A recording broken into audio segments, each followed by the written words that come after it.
Good evening, everyone, and welcome to Strategy Sessions, where we are exploring this month what we can do to better ourselves and be our own goals. I am Heather Singleton. I am the principal consultant of Strategic Public Relations Consulting, where we're focused on supporting dreams, creating partnerships, and building brands. And that's done through internal and external communication support for political entities, nonprofits, and businesses alike.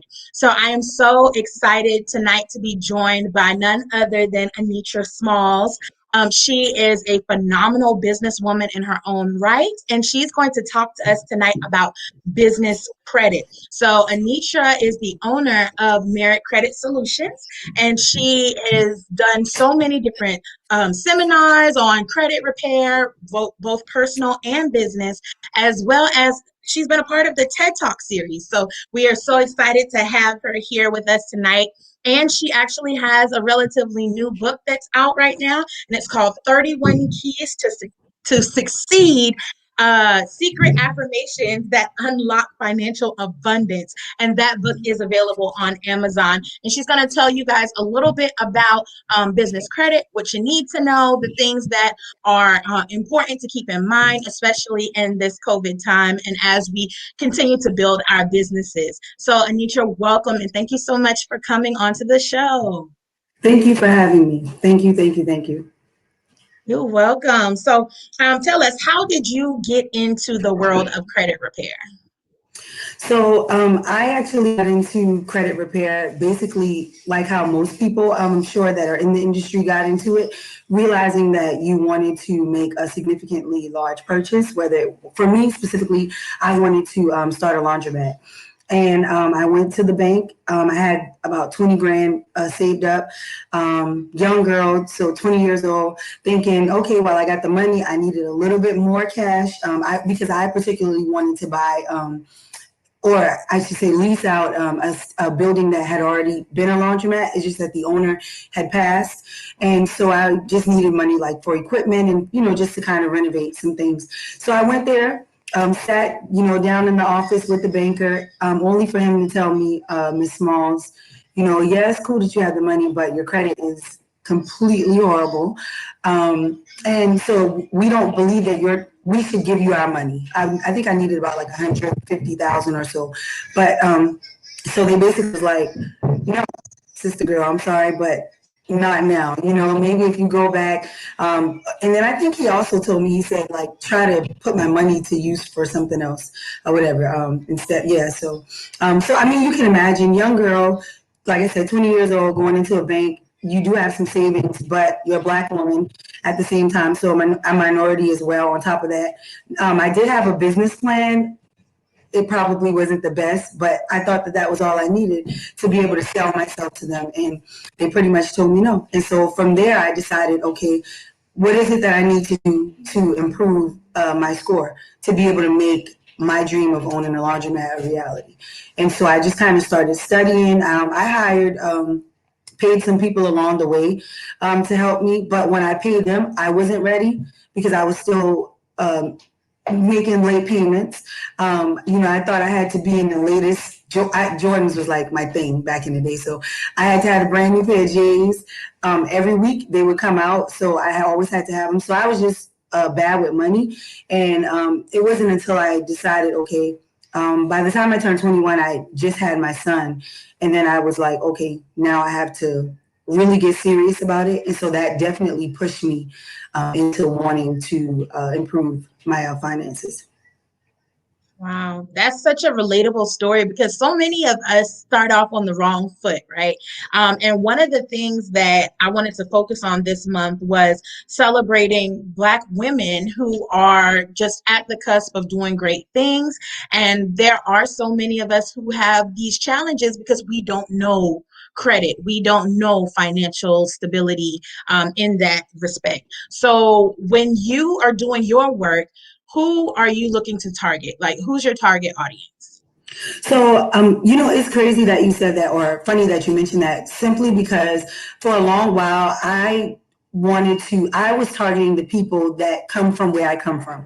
So I grew up in pretty in the South, so rural community, both in South Carolina and Texas as well. So I wanted to target the people that look like me, the people that did not have access to information, thinking that I would be able to help them. But then I encountered a shift because I realized that even with me wanting to help them, some of them weren't ready because of, the way how we grew up with lack of information and resources being available to us.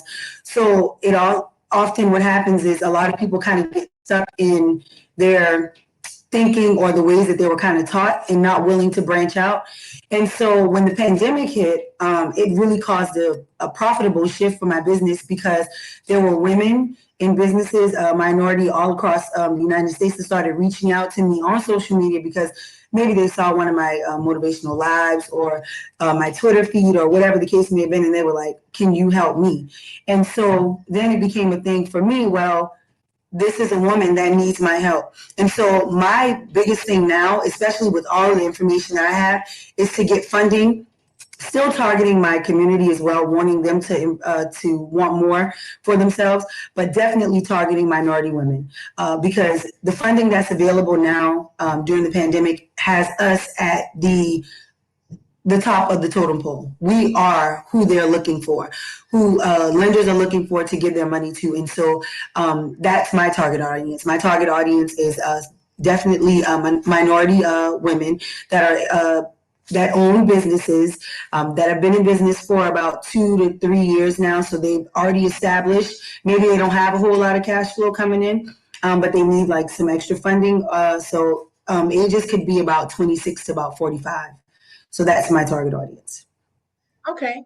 So you mentioned the pandemic and the way that I see the pandemic, and people laugh when I say this, but I mean I'm serious. Like it is awful. Like so many people have passed away, and so many people have gotten sick. They've lost their jobs, all these other things. But for the entrepreneurial community, I feel as though we've seen a surplus of entrepreneurs.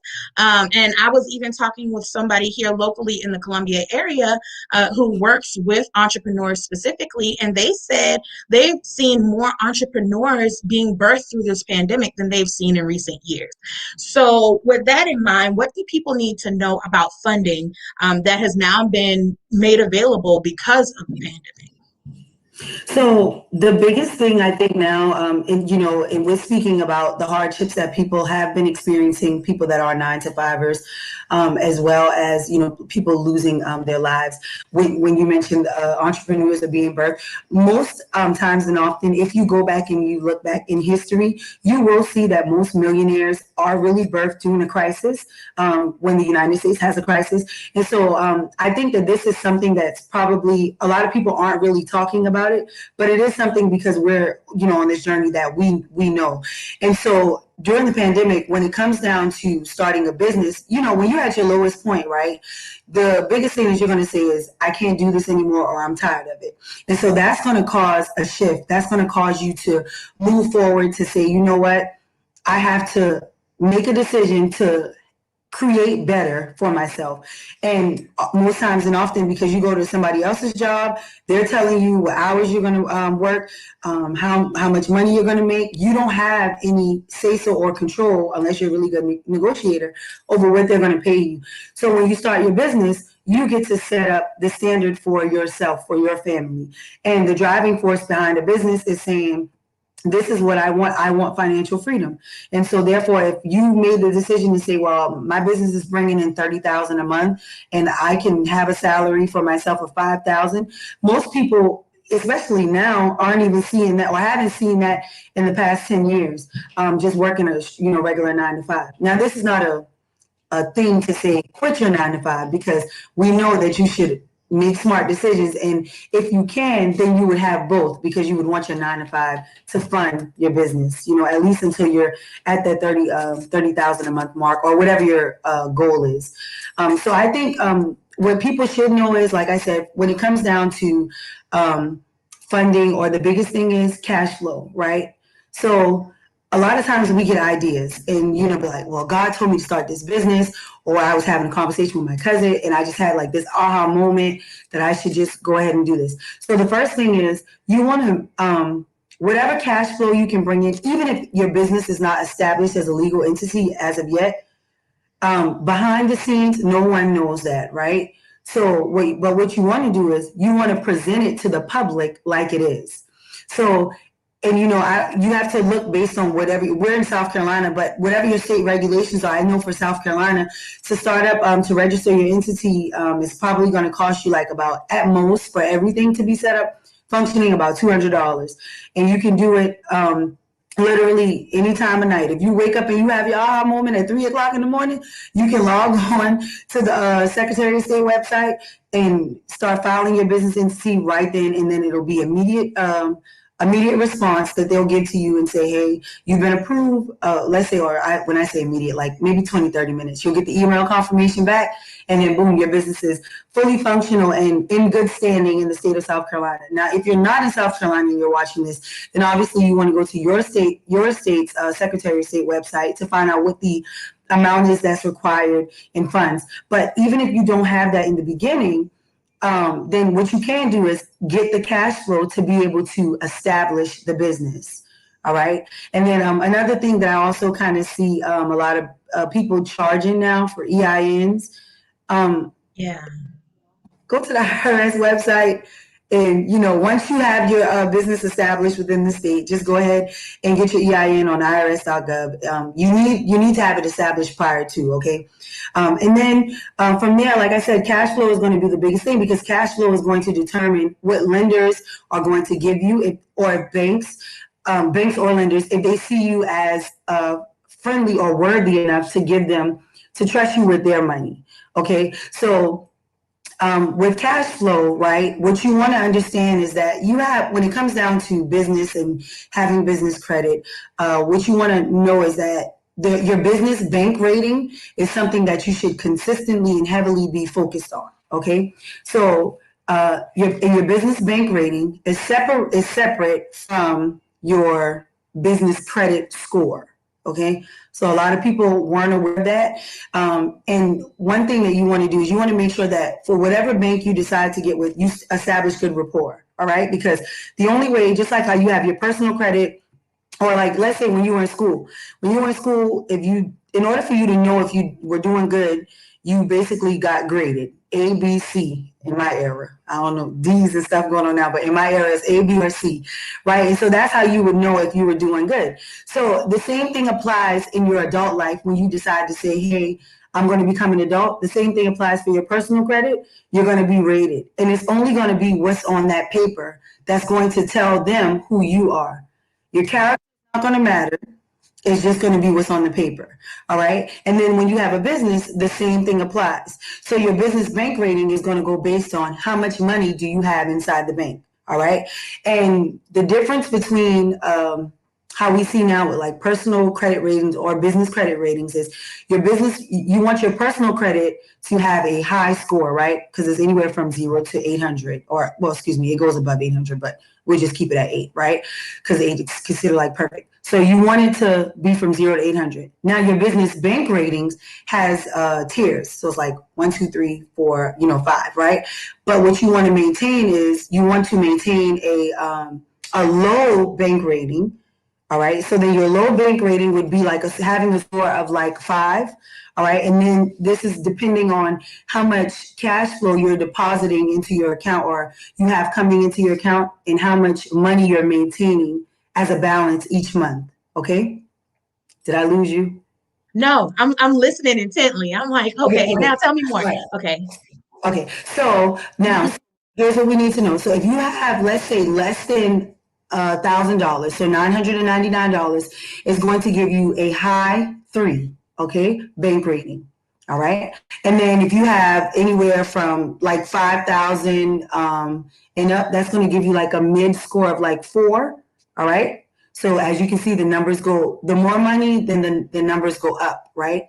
So then if you have, let's say you have 10,000 in this is in your business account, 10,000 or above, then that's going to give you a low rating of 5, which is considered good in the business banking world.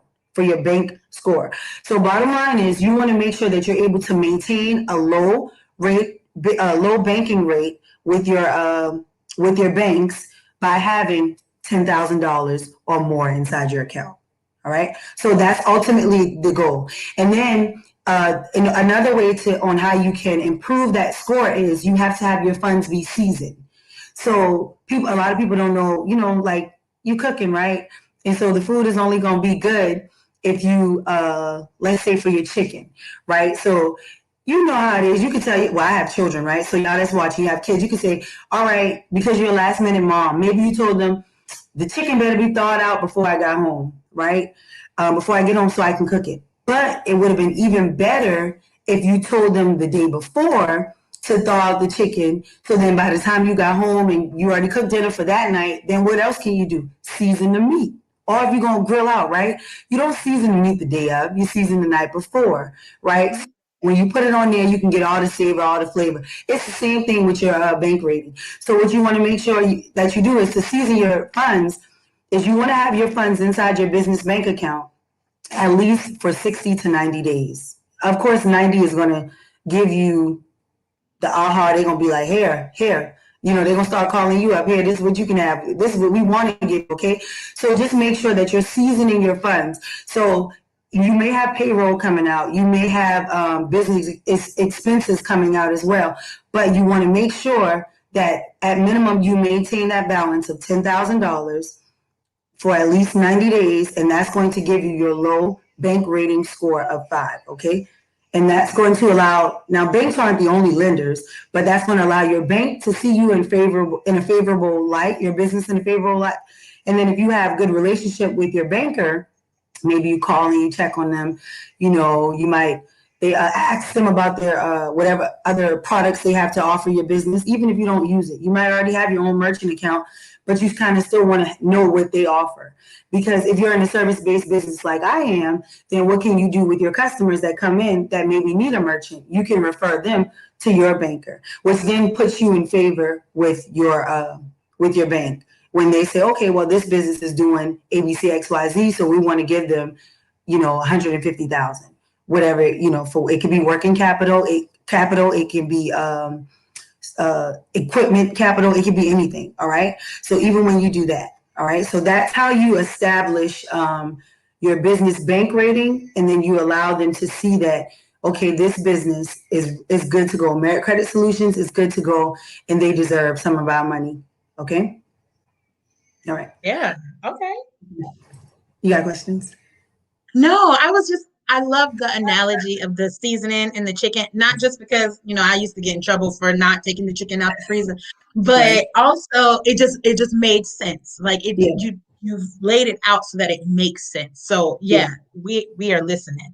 And, Okay. and if you guys have questions, please make sure that you're listing them in the comment section. This is a lot of great information, a lot of great gems that Anetra's dropping. Make sure that you get your questions answered tonight. Okay, go ahead. Okay. And so the other thing that I want to talk about is business credit, right? So this is what I'm known for. This is what I've been helping people with throughout the pandemic. So I mentioned earlier on that when I went to get money from the bank for wanting to start the laundromat, what I didn't know was that had I established my business, right? So came up with the name, registered with the Secretary of State, open up my business bank account, got my EIN from the IRS. Had I done all of those things and then also established business credit prior to asking them for the money, right? I would have been more favorable to the banks because even though the business wouldn't be, it wouldn't have had a building, right? So we wouldn't have been operational at that moment. It would have shown initiative and that we were doing something to generate revenue for the business, okay? So in other words, even though I wanted to open up a laundromat, physical location, let's say I could have started offering services, like for different families, like cleaning their laundry, folding it, whatever, charging them a fee, and then having that money being put inside my business account, so that okay, when the time came for me to get the laundromat, of the physical location, I would have had money, revenue in there, so they would have been able to see in cash flow. And then another thing that I would have been able to do is have that business credit established. So business credit is established through by basically using vendors and suppliers that are necessary for your business. So somebody on here, you guys may be in the you might be in a service-based business. So what do you use for your service-based business? You need pens, you need office supplies, you need all of that, right? And maybe right now you already have an account with Amazon, you already have an account with Dell, you already have an account with other Office Depot, with other, people that give you office supplies, right? And maybe what you're probably doing right now is just paying as you need it. But what you can do is, hey, now since we're on this live and you know that you want to establish business credit, you're going to call them now and you're going to say, hey, do you guys report to the business bureaus? And then they're going to either tell you yes or no. Either they're going to say yes, we do, and then your no maybe because your account is not set up properly like a business account for them to report, or they'll tell you, hey, yeah. And then once they tell you yeah, you say, well, hey, I've noticed that you guys haven't been reporting my accounts. Can you please start reporting my accounts? So now, obviously, I've been seeing a myth that says you don't have to have money, I guess, to establish business credit. That's not true, right? Because these are purchases that you're making, all right? And so what's happening is instead of paying it immediately, you're getting invoiced. So it's called net 30 terms, net 15 terms, net 21, which means that they're billing you 30 days, like you have 30 days or 21 days or 15 days to pay out that account, all right?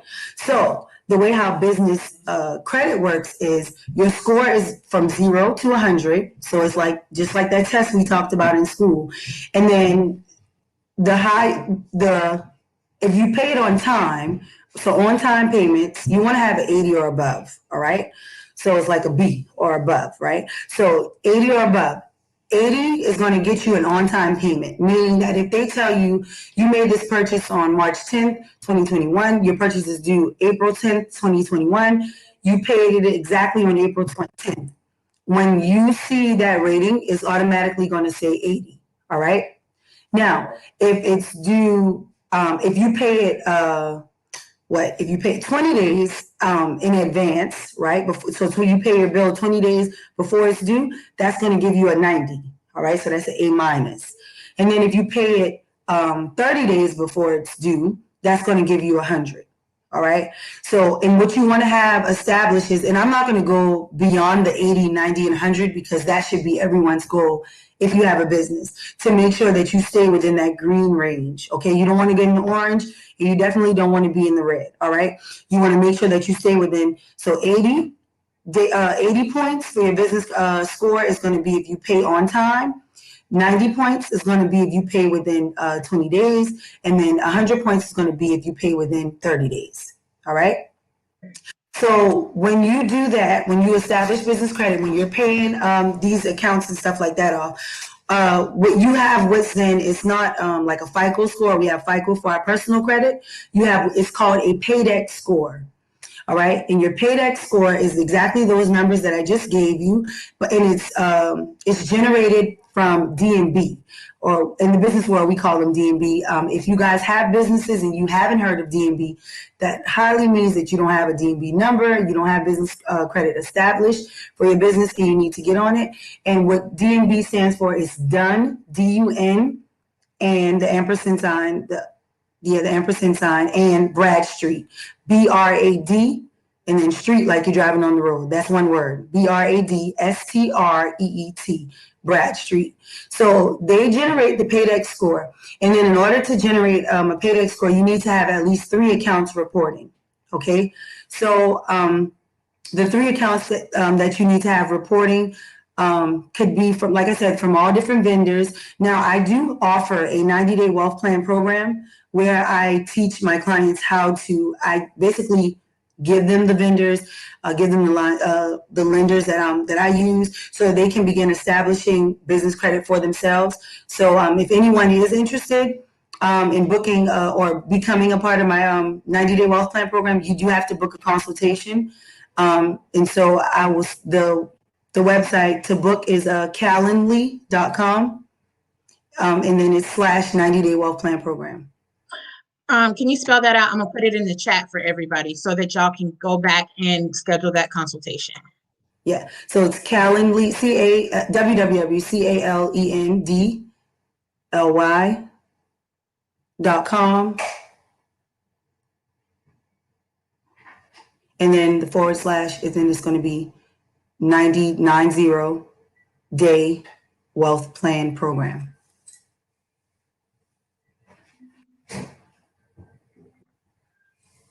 Calendly.com/90-day wealth plan program. Yes. And so, so DMV, they, like I said, they help you to establish it. Now, of course, they're going to sell you their products, right? But you don't really need their products. If you come through my 90-day wealth plan program, then I'm showing you and teaching you why you don't need it, how you can still generate the score, how you can see your credit monitoring, have that, how you can, how you're able to monitor your business credit on a monthly basis. And then you also have, of course, we know Experian, and then we have FICO SPSS, which is also another credit monitoring site as well that's available for businesses. Now, there's a lot of them. There's also businesses that report that are industry specific. So one of the good things to know is that, like I said, if you join my 90-day wealth plan program, and I didn't want to pitch, but if you do join, it is tailored specifically towards your business. So you can be a cosmetologist and, in the hair industry, and this program still work for you.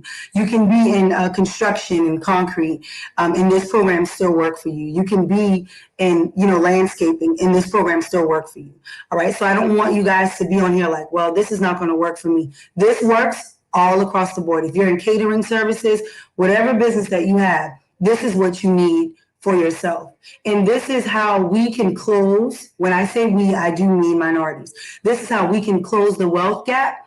Because, and I always say, I help entrepreneurs and business owners leverage their credit, teaching them how to create generational wealth. All right. And so this is how we close the wealth gap. This information that I've been giving you guys on tonight is what you need to be able to jumpstart. And maybe you already have your business, but you just weren't sure how to get your feet moving forward or moving faster or whatever in it. This is one way. So, just knowing just these basics right here, now it gives you an opportunity to go look back and see, okay, well, do I even have a business, credit score? What is it? I don't know. And then if you don't know, like I said, book the consultation, and then we'll get you signed up, and then we'll go over what it is, whatever questions you guys may have. Good. Oh man, that was such a good explanation of how to establish this. And this is something that I've just started in full transparency, making sure that I'm paying better attention to what it is I'm doing with my business as far as my credit is concerned, and tracking like progress and where I am now, and setting that goal for where I want to be in the future. And that's how we're going to close that wealth gap that you've mentioned. So one of the things that has been designed to assist in these times, as we've discussed, is the Small Business Association, and all of these other things that are available for folks to access, specifically things like the PPP loan and other things that are in place to help benefit businesses. So what are some of those things that people can take advantage of that our community is now offering? So just like you just mentioned, I think the biggest thing right now, obviously, what's being talked about all across social media, all across the news, is the SBA and the funding that they're giving to businesses, whether it be through the EIDL or currently, obviously, the PPP, which has been extended until June 30th, right? So, because initially it was supposed to be, I think, like the 31st of this month to end, but it's been extended to the 30th. So what is so disheartening for me is I get inboxes all the time. I get, messages from business owners, especially in South Carolina, because you guys kind of, know me a little bit more. And you guys are like, well, hey, should I apply?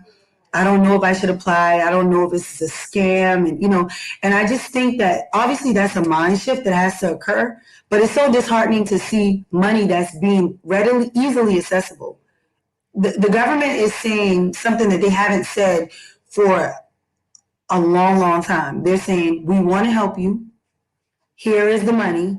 Here you have access to it. Take advantage. And a lot of people aren't taking advantage of it because of social media experts. So you're looking at the person that's really hating on you because you have your business. You've been established prior to February 2020, and you've been running your business maybe for 2, 3, 4 years, or even just with whatever, even within a year's time, right? But you've been established prior to, and you have your Schedule C, and you're so skeptical about if you should get this money. That is 100% forgivable. To me, it's mind-boggling, and it's so upsetting, But I can't make anybody say, "Hey, I'm going to take this money, or I'm going to schedule with you so that you can help me out with it." I can't, and you don't have to use me. You can use anybody.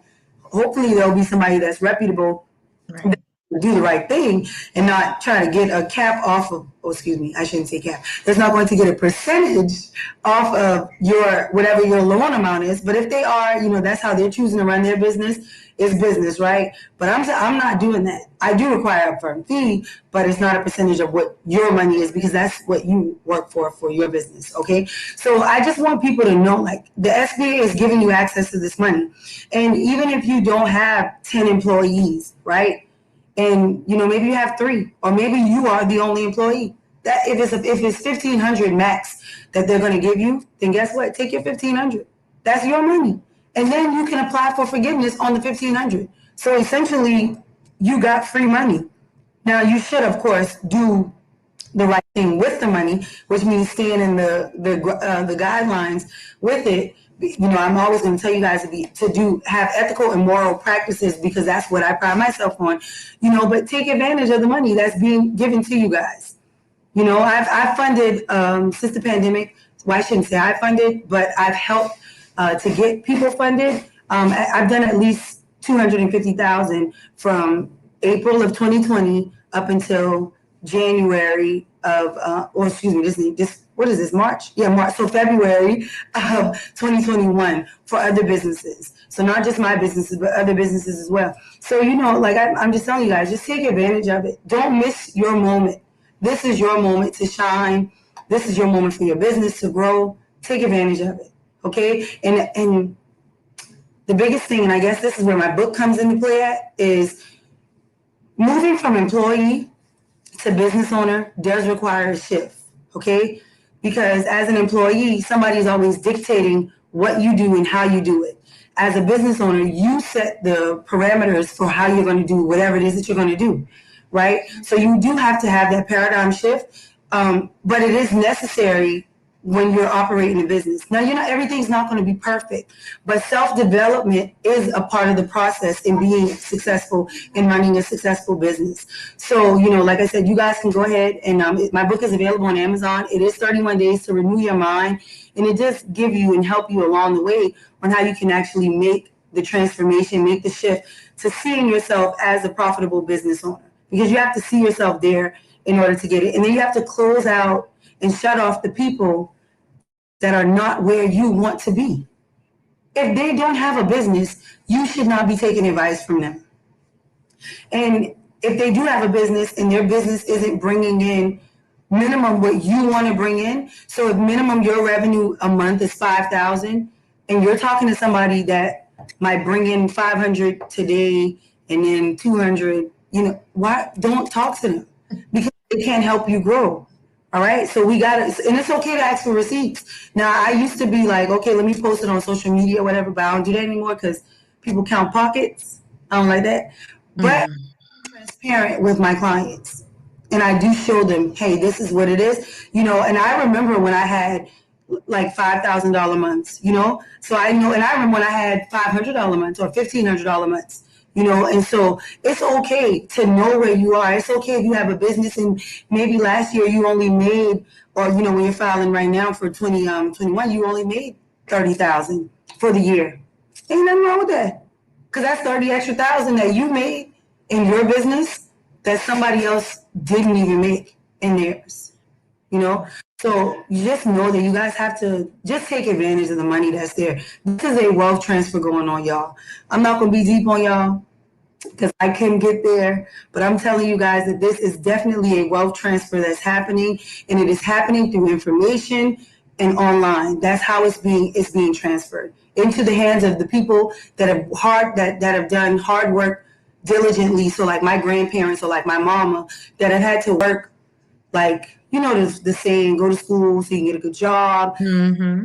retire. Like this, us millennials, that's not our testimony. That's not our story. This is our time. And even for I don't know what it is. Like my mom and them, I don't know what they're called, but whatever they're called, there's a lot of them in that like 40 plus age range that's realizing that you know what, we don't have to do what the baby boomers did.